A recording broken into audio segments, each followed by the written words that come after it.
Voyons voir donc qui est l'ermite. Alors l'ermite, vous pouvez regarder sur les trois dessins, alors particulièrement celui de gauche et celui de droite, on a un ermite qui s'écrit H-E-R. Donc H-E-R chez Grimaud et H-E-R chez Aleister Crowley. Alors c'est très simple, hein, l'ermite quand ça s'écrit comme ça, H-E-R-M, cela ne peut nous faire penser qu'à une seule et unique personne, eh bien Hermès. Donc notre ermite va nous présenter Hermès, donc le dieu des voyageurs, entre autres, mais surtout une façon de dire que c'est celui qui a fait la pierre. Mais qui est vraiment cet ermite? On va prendre Grimaud par exemple. Quand on regarde cet ermite, on voit qu'il a une capuche qui se termine, une capuche rouge qui se termine par une petite boule. Il porte un bâton de pèlerin et il a une lanterne dans sa main droite. Alors tout d'abord, on a quand même là la représentation, le même personnage que le mât. Voilà, ce mat qui au tout début est un fou et qui revient comme un ermite. D'ailleurs, le mat va vers la droite. Euh, il part, hein, l'ermite va vers la gauche, il revient. Donc il a déjà accompli ce qu'il a à accomplir, semble-t-il.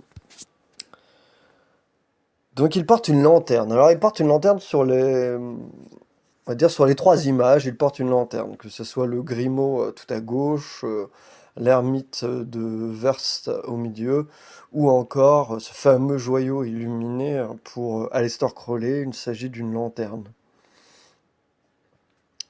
Ce qui est ce qui est très intéressant dans cette lanterne, c'est qu'on voit qu'elle va refléter une lumière.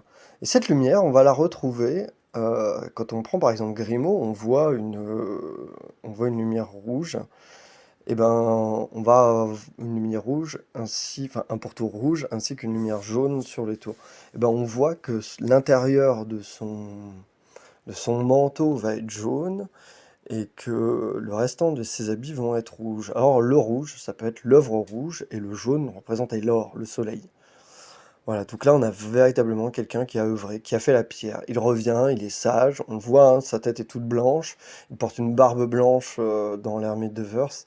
C'est quelqu'un qui a gagné une grande sagesse, c'est quelqu'un qui est accompli, c'est quelqu'un qui révèle sa propre lumière au monde. Ce qu'il tient dans la main, finalement, c'est sa propre lumière, c'est la lumière qu'il a trouvée en lui. Il a dompté ses ténèbres. D'ailleurs, on le voit assez bien sur le tarot d'Oswald Verse, c'est-à-dire qu'à ses pieds, il y a un serpent, bouche ouverte, langue déployée, et le serpent est à côté du bâton que tient notre fameux ermite. Et ben on voit bien que le serpent n'attaque pas du tout l'ermite, n'attaque pas du tout cet homme qui porte un habit jaune, donc qui est fait d'or, de la même couleur que la lumière qu'on voit dans sa lanterne, un habit qui est tout rouge à l'intérieur, ainsi que bleu, enfin tout rouge à l'extérieur, pardon, ainsi que bleu à l'intérieur. Et il porte une longue barbe blanche, donc symbole de sagesse. C'est quelqu'un qui a trouvé l'or alchimique, il l'a trouvé en lui, ou il l'a fait hein, en laboratoire. Mais surtout, il commande au serpent, donc il connaît ses obscurités, ses ténèbres, voilà, parce que le serpent représente Lucifer. Lucifer, le porteur de lumière. Vous savez, le serpent, c'est le diable hein, qui va dans le jardin d'Éden pour tenter Adam et Ève. Donc c'est vraiment un homme réalisé, hein, le mat. Là, on l'a là. Pour Aleister Crowley, on voit qu'il y a un joyau qui porte la lumière du soleil. On peut attribuer à ce joyau le statut de pierre des philosophes, donc la pierre philosophale. Le personnage est rouge, il tient en main le joyau, et on voit vraiment cette main, ce gant, ça représente l'ouvrage, hein. C'est quelqu'un qui a œuvré dans la matière. Dès qu'on a une question de main, de gant, voilà, c'est quelqu'un qui a œuvré dans la matière.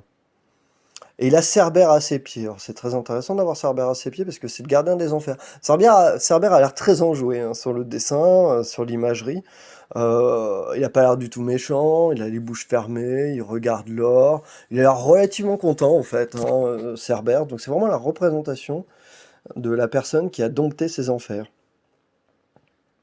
Et il a 3 têtes, hein, donc Cerbère, donc on pourrait penser qu'il s'agit des 3 œuvres, l'œuvre noire, l'œuvre blanc et l'œuvre rouge. On voit d'ailleurs la robe rouge de l'ermite, euh, où il y a sa main qui dépasse.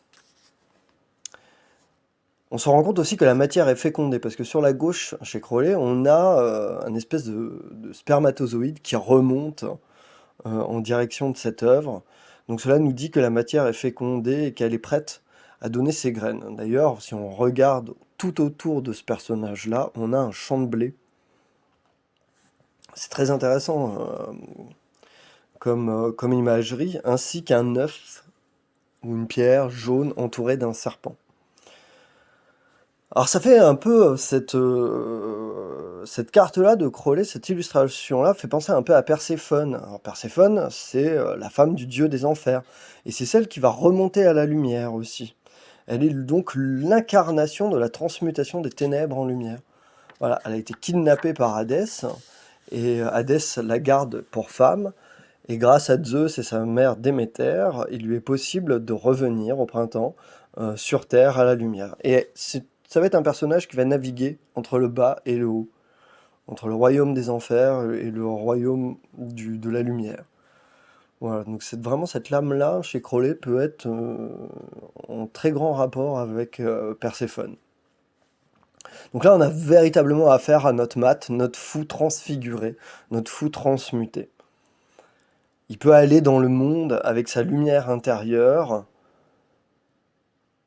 et mettre cette lumière-là dans la matière. À partir de maintenant, l'ermite, qui deviendra peut-être le mat en 22, sera capable, dans la matière, d'accomplir ses rêves. C'est pour ça qu'elle est très intéressante. Enfin, ça peut être la dernière arcane, l'ermite, pour le chemin du cherchant, celui qui cherche en alchimie. Qu'est-ce que je peux vous dire de plus? On retrouve les couleurs de l'œuvre, le bleu, le rouge, l'or pour représenter l'or alchimique, le fameux serpent hein, qui est toute une histoire, Cerbère à 3 têtes, hein, donc on a vraiment l'œuvre noire qui va être présente, ce joyau qui luit avec le soleil, l'œuf entouré du serpent, donc c'est vraiment un œuf fécondé, et le serpent va être aussi la représentation du serpent, là on voit bien qu'il est enroulé autour de l'œuf chez Crowley, donc on a aussi la représentation d'Hermès hein, par cet œuf, ce serpent qui va s'enrouler autour de cet œuf. Donc moi j'aime beaucoup cette lame, elle est pleine de belles choses. Il y a aussi quelque chose qui est rigolo sur cette lame, et là on peut le voir dans les trois dessins, c'est que quand vous regardez, l'ermite de Crowley, il est représenté en numéro romain par un bâton et un X, alors que les autres sont représentés par un V et quatre bâtons, 4 I. Donc il doit y avoir aussi quelque chose à l'intérieur de ces chiffres, ces nombres, qui vont nous offrir aussi des clés. Alors le 9 en numérologie hein, le 9, ça va être la fin d'un cycle et le début d'un autre. Donc, puis dans le 9, on voit bien qu'il y a l'œuf qui est déjà là. Donc ce personnage-là va être vraiment celui qui aura accompli l'œuf philosophique, l'œuvre philosophale, et va donc pouvoir aller dans le monde pour déposer dans la matière sa lumière. Ça peut être aussi une lumière intérieure, hein, ce n'est pas obligé d'être la pierre des philosophes. C'est peut-être quelqu'un qui a trouvé, ça pourrait être l'éveil de la Kundalini par exemple, et qui va aller dans le monde enseigner ces choses-là. Voilà.